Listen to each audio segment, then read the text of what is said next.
כל פעם היו צריכים להוציא את המים על ידי הרדמה, לעשות לו חור בבטן ולהוציא את המים. כל פעם הוציאו בערך 2 ליטר. כרגע אין הרבה טיפולים בשבילו, הוא משתמש בתרופה מאוד מאוד ניסיונית ושלא אפילו לא עברה את הפרוב של ה-FDA פה, של משרד הבריאות.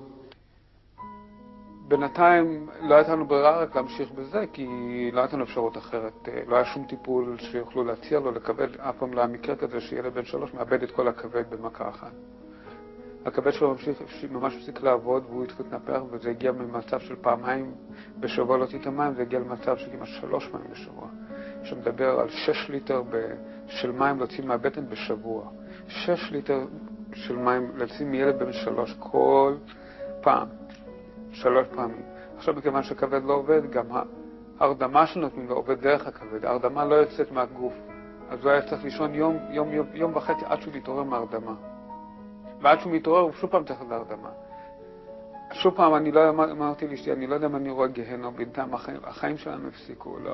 במשך 1.5 חודשים אנחנו רק בבית חולים, לא רואים מה קורה פה, מה קורה עם הבית, שום דבר לא עניין אותנו, רק הילד ולא רואים איזה סוף לזה.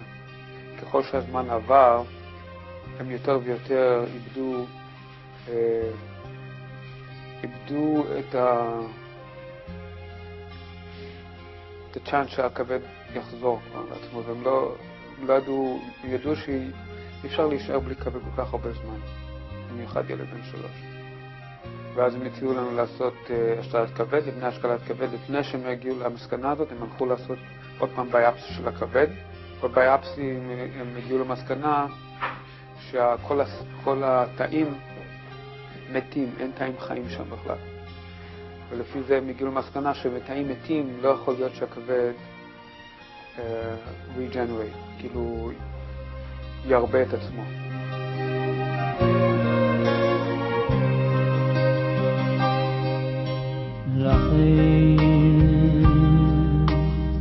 רחנו השם אלוקינו רחים. הדרך שהגעתי לרב אמנון יצחק מאוד מאוד מוזרה, שעד היום כשאנחנו חושבים אנחנו צוחקים איך זה. אני יצרתי קשר עם שלתיאל פעם אחת ואמרתי לו שאני מעוניין שהרב אמנון יצחק יבוא לבית חולים, ייתן לו ברכה, ואולי תבוא ישועה מזה שהקדוש ברוך הוא ישמע לתפילתו,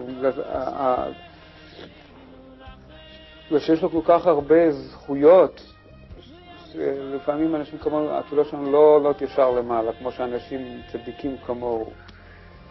אז ביקשתי מאוד מאוד, אם אני אוכל לעשות את זה טובה לבן שלי שיבוא. אז הוא לא הבטיח לי שום דבר וזה, אבל הוא בא בעצמו. הוא בא שלתיאל בעצמו, והוא ראה את הילד ומאוד מאוד התרשם, כלומר, הסיפור נגע לו ללב מאוד מאוד, כשהוא ראה את המצב של הילד, איך שאנחנו בסבל, יושבים בחדר קטן, ובקושי יש בו אור, וזה כל החיים שלנו במשך 2 חודשים, יום אחרי יום, אין לנו יום, אין לנו לילה, כאילו אין סוף לזה, לא יודעים מה הסוף, וכל פעם שרופאים נכנסים, אז אנחנו יודעים כבר שאין חדשות טובות. הוא בא בבוקר, וזהו, ידעתי שההופעה בברוקלין קולג' בברוקלין, ב-9 קיבלתי טלפון מגילה, שהיא עשתה את כל קישרה אותי עם שלתיאל, והיא אמרה לי אם אני הולך להופעה, אמרתי לה, לא, אני לא הולך להופעה, ובאמת לא היה לי מצב רוח, שכבתי במיטה ליד הילד, ופשוט לא ידעתי מה לעשות, כאילו הסתכלתי על התקרה, מחבק אותו ומודה לקדוש ברוך הוא כל דקה שנותן לי איתו. זה מה שעשיתי.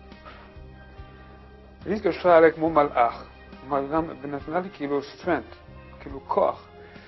והיא אמרה לי, זה לא כמו שנותנים ברכה, שאתה הולך לשם, אתה מציג את הסיפור שלך, וכל הקהל אומר אמן, והרב אמנון יצחק יברך אותך, זה הסיפור שלך, אתה חייב לעשות את זה. אמרתי, אתה יודעת מה אני אעשה את זה. ירדתי למטה, לקחתי מונית, הגענו לשם משהו, התקשרתי לשלתיאל בטלפון, אמרתי לשמה, אני בחוץ לבניין, הוא ברכנית, תשב איתי בשורה הרביעית. טוב, ישבתי, ההופעה כבר התחילה, כבר באתי, ישבתי שם, בראש שלי כמובן, לא במקום, אני חושב, על הילד שלי. על הילד, עכשיו מה הוא עושה, ואולי הוא סובל, ואולי זה ואולי זה. ולפתע הוא בא והביא לי את המיקרופון, הוא אמר, ספר את הסיפור שלך. לא שמעתי את עצמי ולא ראיתי אף אחד, רק הסתכלתי על הרב אמנון יצחק וסיפרתי לו את הסיפור והתפרצתי בבכי וממש ממש מתוך הלב, כאילו כאב אחרון שכולם ישמעו אותי, שהקדוש ברוך הוא ישמע אותנו. ידעתי שזה הזדמנות אחרונה שלי לעשות משהו. הלכתי לרבנים לפני כן, היה פילוז הרב אחד שפה אפילו לא רצה לתת, כאילו לא משהו לא רצה, הוא אמר, אני לא יכול לתת ברכה פה. הוא אמר לי, ירחם השם.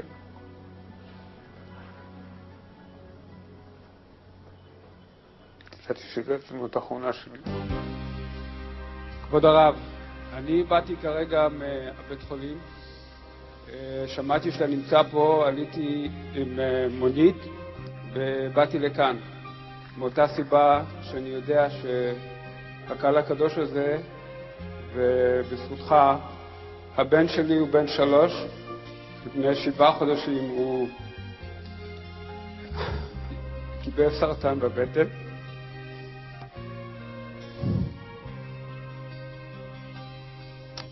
והוא סובל קשה. הוא עבר 3 טיפולים של קימו בצורה מאוד קשה. הוא עבר ניתוח של 10 שעות, ואחרי כן החליטו שהם צריכים לעשות גם הקרנות בכל החלק של הבטן. כתוצאה מהקרנות, הכבד שלו הפסיק לעבוד לגמרי, וכתוצאה מזה, הנוזלים שלו במים כל הזמן מתנפח, וכל הזמן צריכים עם נחל גדולה להוציא לו את הנוזלים מהכבד. כרגע אין הרבה טיפולים בשבילו, הוא משתמש בתרופה מאוד מאוד ניסיונית, ושלא אפילו לא עברה את הפרוב של ה-FDA פה, של משרד הבריאות. כשהוא היה חולה לפני 7 חודשים, הוא ידידה ששלחה לו ספר תורה קטן לפלורידה, וכל מה שמתי לו את זה על המיטה. יום אחד הוא לקח את זה והוא פתח את זה, והוא בן 3. הוא אומר לאמא שלו, תראי, כתוב פה שהקדוש ברוך הוא ישלח לי רפואה שלמה. My husband had gone to shul on Shabbat and he asked me to pick him up from the bed. So I picked him up, and this little Torah that he has, he opened it up, he started opening it, and he was davening to Hashem for Refuah Shalema. And then he says, look, Mama, look, Hashem says here that I have to have a white Sefer Torah, and it's going to be very gadol, he said, big, and I'm going to have a Refuah Shalema. ומאז אותו יום הוא אמר לה שצריכה לקנות לספר תורה גדול, לבן, כמו בית כנסת. טוב, חשבנו שזה יעבור לו. ומדי פעם הוא תמיד מזכיר לנו שאנחנו צריכים לקנות לו ספר תורה גדול, לבן, ולא ספר קטן כמו שלילדים יש.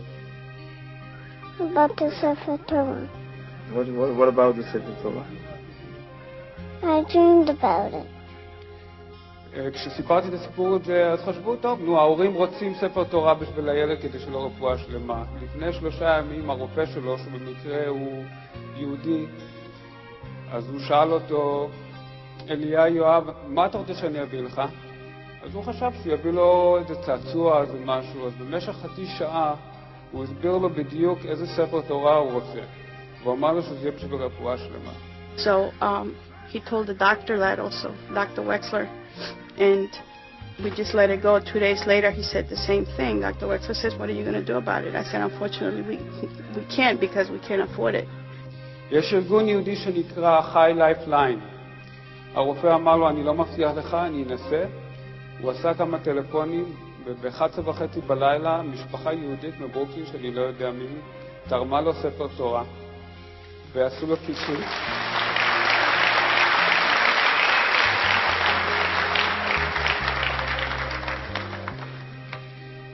הוא ביקש את הכיסוי בלבן, הוא לא התפשר לו שום צבע אחר, הוא רצה אותו בלבן.